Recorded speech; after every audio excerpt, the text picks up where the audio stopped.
दोस्तों, एक पाकिस्तान की सीमा हैदर नेपाल से होते हुए सचिन सिंह अपने लवर से मिलने के लिए इंडिया आ जाती है, क्योंकि डायरेक्ट पाकिस्तान से हिंदुस्तान नहीं आ सकती।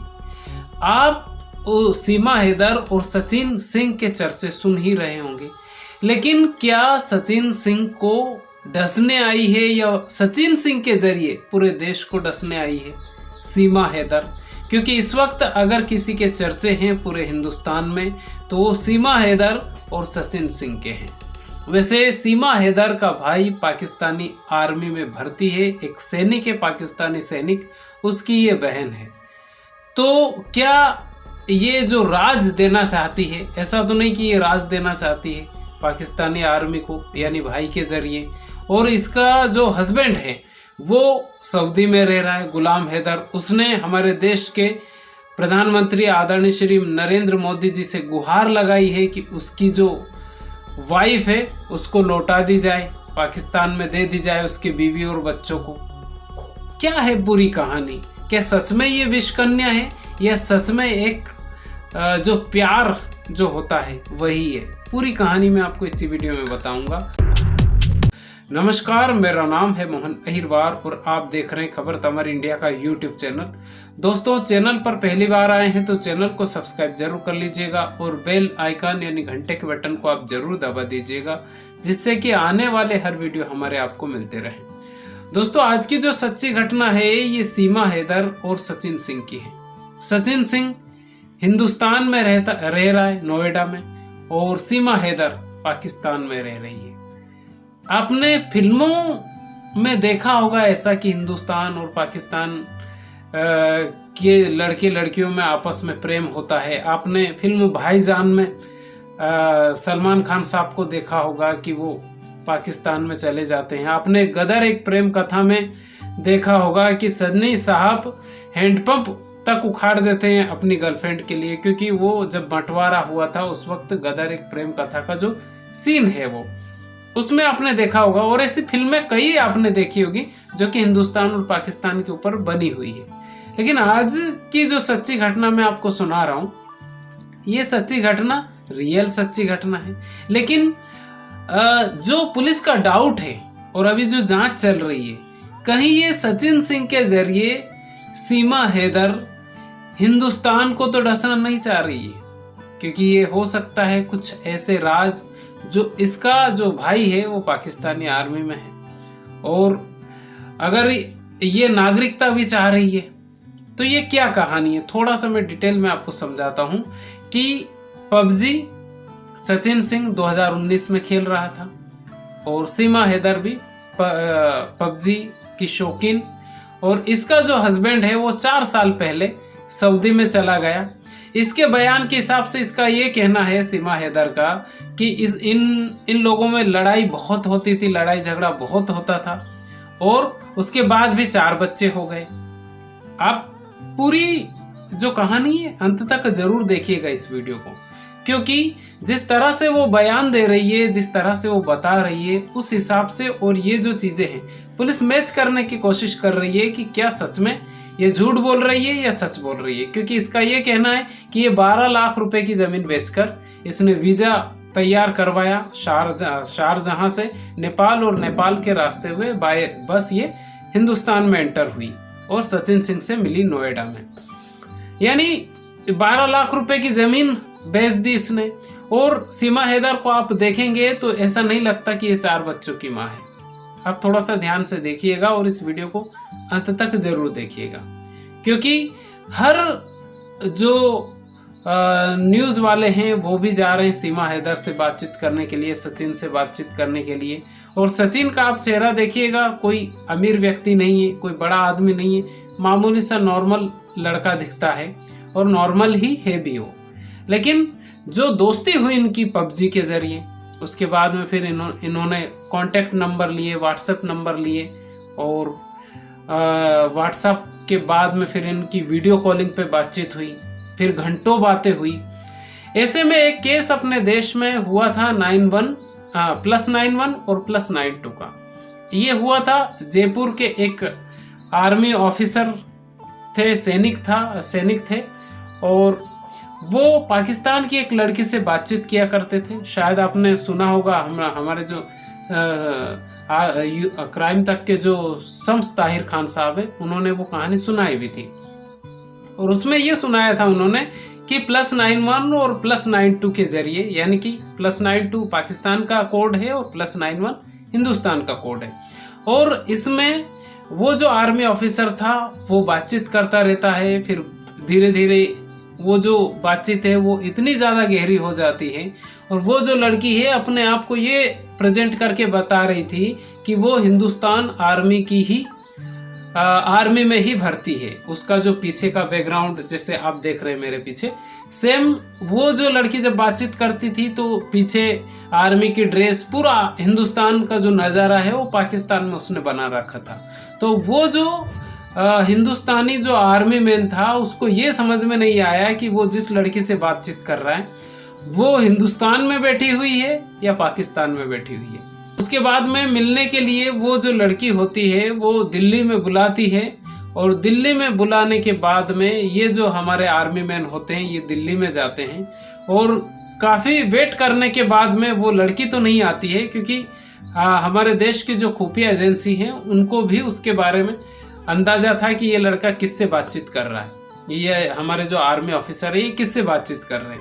तो वो लड़की तो नहीं आती है, लेकिन हमारे देश के जो खुफिया एजेंसी और ऑफिसर जो होते हैं वो जाते हैं और कहते हैं कि भाई साहब यहाँ कोई नहीं आने वाला है और हम आपको लेने के लिए आए हैं, चलिए। फिर उनको जयपुर ले जाया जाता है, वहाँ पर उनकी पूछताछ होती है और पूछताछ होने के बाद में ये साबित हो जाता है कि ये जो भाई साहब होते हैं आर्मी मैन, ये बहुत सारे जो हिंदुस्तान का जो सीक्रेट होता है, जो डिटेल होते हैं, वो बहुत सारी उस लड़की को भी बता देते हैं। तो सीमा हैदर कहीं ऐसा तो नहीं करने आई है, क्योंकि आपने देखा होगा हनी ट्रैप के कई मामले होते हैं इसमें, और हनी ट्रैप ऐसा होता है कि उसमें फंसाया जाता है, लेकिन सीमा हैदर ने ऐसा नहीं किया है। सीमा हैदर खुद 12 लाख रुपए की ज़मीन बेचती है और उसके बाद में वो हिंदुस्तान में एंटर होती है। जब पहली बार सचिन सिंह से ये मिली नेपाल में, तो ये शारजहां एयरपोर्ट से बैठी, शारजहां एयरपोर्ट से नेपाल में आई, वहाँ पर सचिन सिंह मौजूद था। ये लगभग 8 दिनों तक एक साथ रहते हैं, क्योंकि दोनों एक दूसरे को प्रेम करते हैं। और उसके बाद में ये जब दोनों बिछड़ते हैं तो बताया जाता है इनके बयान के हिसाब से कि 2 दिनों तक लगातार ये रोते रहते हैं कि अब कभी नहीं मिल पाएंगे। उसके बाद में सीमा हैदर ये सोचती है कि अब उसे पाकिस्तान में नहीं रहना है और वो हिंदुस्तान में आना चाहती है। फिर ये यहाँ से वापस शारजहां जाती है, वहाँ पर फिर वहाँ से फिर पाकिस्तान में जाती है और पाकिस्तान में अपने बच्चों को संभालती है और वहाँ पर फिर वो उसकी जो ज़मीन होती है वो बेच देती है। इसका जो हस्बैंड है गुलाम हैदर, वो सऊदी में ही रह रहा है, अभी तक उसके पति को कुछ भी नहीं पता चला है। ठीक है, ध्यान से सुनिएगा कहाँ पर विष कन्या ये बन सकती है, ये मैं आपको सुनाने की कोशिश कर रहा हूँ। क्योंकि हर व्यक्ति को लगता है शुरुआत में कि बहुत मासूम चेहरा है, कोई दिक्कत नहीं है, लेकिन बाद में वही मासूम चेहरा, बहुत सारी फिल्मों में भी आपने ऐसा देखा होगा कि बहुत सीधी सादी भोली भाली दिखने वाली लड़कियां किस तरह से अपना रूप बदल लेती है, वो कुछ समझ में नहीं आता है। फिर ये 12 लाख रुपए में ज़मीन बेचती है, बच्चों का वीज़ा बनवाती है, पासपोर्ट बनवाती है, और फिर वहाँ के जो जो एजेंट होते हैं उससे बातचीत करती है। जब बातचीत करती है तो बताया जाता है कि वो बहुत ईमानदार होता है। देखिए, यहाँ भी ये नोटिस करने वाली बात है, नहीं तो कोई भी पाकिस्तान का व्यक्ति हिंदुस्तान में आने के लिए कोई भी नहीं बोलेगा आपको कि नहीं आप चले जाओ, लेकिन वो ईमानदार होता है। यहाँ पे ये बताया जा रहा है कि वो ईमानदार होता है, और ईमानदार होने के साथ वो कहता है कि आप शारजहां जाइए, मतलब वहाँ का नेपाल का वीज़ा बनवा लीजिए, क्योंकि डायरेक्ट आप पाकिस्तान से हिंदुस्तान में नहीं जा सकते। अब वो बहुत ईमानदार होता है, वो सही राय देता है। फिर सीमा हैदर नेपाल में आती है। नेपाल से ये देखिए, यहाँ पे चेकिंग भी नहीं हो रही है इसकी। बहुत नोटिस करने वाली बातें हैं ये, कि यहाँ जब ये पाकिस्तान से शारजाह जाती है, शारजाह से नेपाल आती है, नेपाल आने के बाद में ये प्लेन से ये नेपाल आती है। नेपाल आने के बाद में ये एक बस में बैठती है, 4 बच्चों को लेकर बस में बैठती है। यहाँ पर सिर्फ एक पुलिस वाला बताया जा रहा है कि नेपाल में एक पुलिस वाला चेकिंग करता है। उसके बाद में जब ये हिंदुस्तान बॉर्डर क्रॉस करती है तो यहाँ पर भी कोई चेकिंग नहीं हुई है। शायद एक पुलिस वाले ने जरूर चेकिंग की, और उसने ये भी बताया कि उसने ओरिजिनल एड्रेस बताया कि वो पाकिस्तान की रहने वाली है और नोएडा में जा रही है। यानी कि यहाँ पर अभी तक भी उतना वो नहीं हुआ, बवाल नहीं हुआ। बवाल कब हुआ? जब पता चला कि कोई पाकिस्तानी लड़की है और उसके 4 बच्चे हैं और वो आ गई है, एक लड़का है हिंदुस्तान का, उसके साथ में रह रही है। यानी कि लगभग 8 दिनों के बाद में ये सब चीज़ें वायरल होती है, और वायरल होने के बाद में फिर न्यूज़ रिपोर्टर, पुलिस वाले, सारी चीज़ें तहकीकात होती है। यानी कि जब ये हिंदुस्तान में एंटर हुई तब ज़्यादा पूछताछ नहीं हुई। पाकिस्तान से जब ये आई तब वहाँ के लोगों ने भी इसको, यानी कि जिसको भी इसने बताया उसने भी सीक्रेट रखा। सोचिएगा आप, सीक्रेट रखा और बताया नहीं, और वो बहुत ईमानदार व्यक्ति है। इस बीच में किसी ने भी उसके हस्बैंड को ये नहीं बताया कि वो हिंदुस्तान में जा रही है। उसका हस्बैंड कब वीडियो जारी करता है? जब यहाँ पर पूरा माहौल गर्म हो जाता है, और पूरा माहौल जब गर्म हो जाता है और हिंदुस्तान का पूरा मीडिया सीमा हैदर और सचिन सिंह के पीछे लग जाता है, तब उसका जो हस्बैंड है गुलाम हैदर, वो उसका जो शोहर है गुलाम हैदर, वो एक वीडियो जारी करता है। वो एक अपील करता है, निवेदन करता है हमारे देश के प्रधानमंत्री आदरणीय श्री नरेंद्र मोदी जी से और उत्तर प्रदेश के मुख्यमंत्री श्री योगी आदित्यनाथ साहब से। वो ये कहता है, और वीडियो भी आपने देखा होगा, उसमें ये कह रहा है वो कि उसकी जो बीवी और बच्चे हैं उनको उसी को सौंप दिए जाए। लेकिन सीमा हैदर का ये कहना है इस बीच में कि वो अब पाकिस्तान में नहीं रहना चाहती, वो जाना ही नहीं चाहती, और उसके जो बच्चे हैं वो सचिन सिंह को पापा पापा बुलाते हैं। आप थोड़ा सा ध्यान दीजिएगा इस बारे में।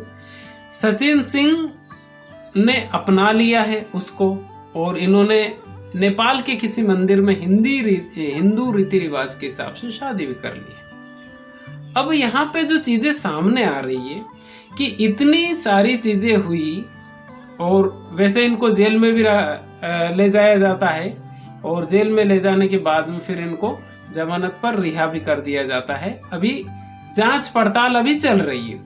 लेकिन क्या इस बीच में गुलाम हैदर को किसी ने भी नहीं बताया? इस बीच में जब वो नेपाल, उसने जमीन तक बेच दी 12 लाख रुपए की, तब तक गुलाम हैदर को किसी ने नहीं बताया कि आपकी बीवी ने जमीन बेच दी है, क्योंकि एक दिन में तो काम हुआ नहीं होगा, वही टाइम लगा होगा।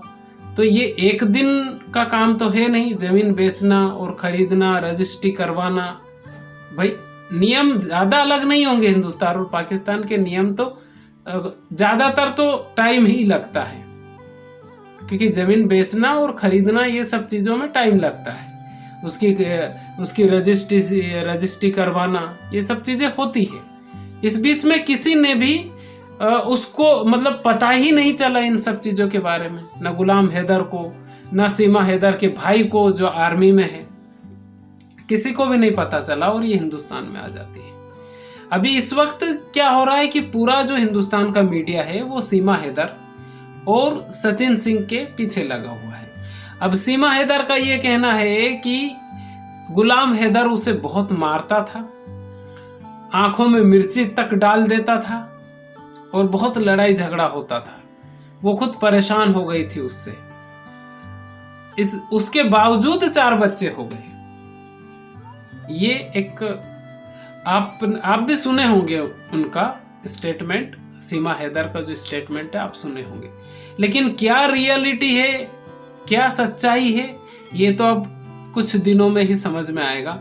अभी इस वक्त जो चल रहा है वो यही चल रहा है कि ये दोनों एक दूसरे से बहुत प्यार करते हैं और एक दूसरे के साथ में रहना चाहते हैं, एक दूसरे के बिना रह नहीं सकते हैं। और सीमा हैदर की जो सबसे बड़ी बात यह है कि उसने पहली शादी भी लव मैरिज ही की थी, जिस हस्बैंड से उसको 4 बच्चे हुए। अब दूसरी शादी उसने 28 साल बाद की है, ये भी लव मैरिज की है सचिन सिंह से। यानी कि मैंने 1-2 स्टोरियां और भी आपको पहले सुनाई होगी। आज मैं एक रिएक्शन वीडियो ही मान लीजिए इसको, ये स्टोरी नहीं बोल सकते इसको, लेकिन जो चीजें सामने आ रही है सीमा हैदर और सचिन सिंह की, उसमें पुलिस तहकीकात कर रही है। ऐसा ना हो कि ये विषकन्या बन जाए बाद में और सचिन सिंह के परिवार को भी डुबो दे और पूरे हिंदुस्तान को भी डुबो दे, ऐसा ना हो। इसलिए पुलिस पूरी तरह से तहकीकात कर रही है, किसने किस तरह से तो जमीन बेची थी, ये किस तरह से नेपाल में आई थी। आज पुलिस शायद आज या कल में नेपाल भी जाने वाली है, किस होटल में ये रुके थे शायद वहाँ की भी जांच पड़ताल होगी, क्या क्या डॉक्यूमेंट्स बताए थे शायद वहाँ की भी चीज़ें होगी। तो ये सारी चीज़ें जांच पड़ताल हो रही है। लेकिन ये एक पूरा जो सीन बना है ये एक फिल्मी स्टाइल में हो गया है। वैसे फिल्मों में होता है ये सब चीज़ें, लेकिन सचिन सिंह और सीमा हैदर की जो कहानी है वो रियल हो गई है। तो दोस्तों अभी जांच पड़ताल चल रही है और इसमें आगे क्या होगा, कुछ अपडेट होगा तो आपको ज़रूर बताएंगे। आपको एक बात मैं कहना चाहता हूं कि पिछले 8 दिनों से हमने एक भी वीडियो अपलोड नहीं किया है इस चैनल पे, और इसलिए नहीं किया है क्योंकि हमारे चैनल पर एक स्ट्राइक पड़ गया था और आज 7 दिनों के बाद में उन्होंने वो ऑप्शन वीडियो अपलोड करने का चालू कर दिया है। तो इसलिए हम वीडियो अपलोड कर रहे हैं। ये वीडियो अगर आपको पसंद आए तो इसको लाइक ज़रूर कर दीजिएगा, कमेंट ज़रूर कीजिएगा कि आगे ये विषकन्या तो नहीं हो सकती है या फिर ये सच में ही प्यार करती है, ये ऐसा आप कमेंट ज़रूर कीजिएगा। चैनल पर पहली बार आए हैं तो चैनल को सब्सक्राइब जरूर कर लीजिएगा। खुश रहिए, अपने माता पिता का ख्याल रखिएगा। अगर आपके घर में आपके दादा दादी हो तो उनके पास 24 घंटे में 1 घंटा आप जरूर बैठिएगा, जिससे कि आपको वो नॉलेज मिल सके जो किसी भी यूनिवर्सिटी में नहीं सिखाया जाता है। खुश रहिए, अपने माता पिता का ख्याल रखिए। बहुत बहुत धन्यवाद।